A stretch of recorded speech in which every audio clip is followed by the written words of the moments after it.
నమస్కారం. ఈరోజు మనం భగవద్గీత 2వ అధ్యాయం సాంఖ్యయోగం లోని 21వ శ్లోకాన్ని తెలుసుకుందాం.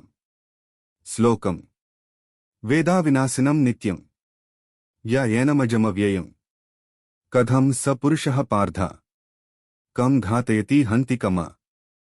సులభభావం.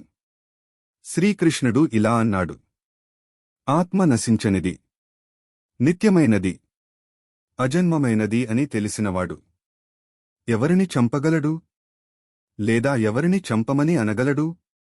వివరణ: ఇక్కడ శ్రీకృష్ణుడు ఒక ముఖ్యమైన ప్రశ్న అడుగుతున్నాడు.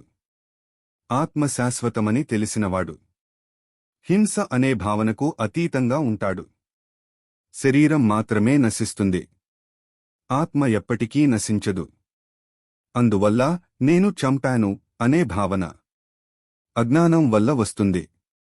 జీవిత సందేశం: నిజమైన జ్ఞానం ఉన్నవాడు హింస భావనను దాటిపోతాడు. ఆత్మ శాశ్వతమని తెలుసుకోవడం మన దృష్టిని మార్చుతుంది. ఈ శ్లోకం మనకు చెబుతోంది, జ్ఞానం మన ఆలోచనలను మరియు చర్యలను మార్చుతుంది. ఇలాంటి గీతా శ్లోకాల సులభ భావం తెలుసుకోవాలంటే మా ఛానల్ను సబ్స్క్రైబ్ చేయండి. వీడియో నచ్చితే లైక్ షేర్ చేయండి. ధన్యవాదాలు.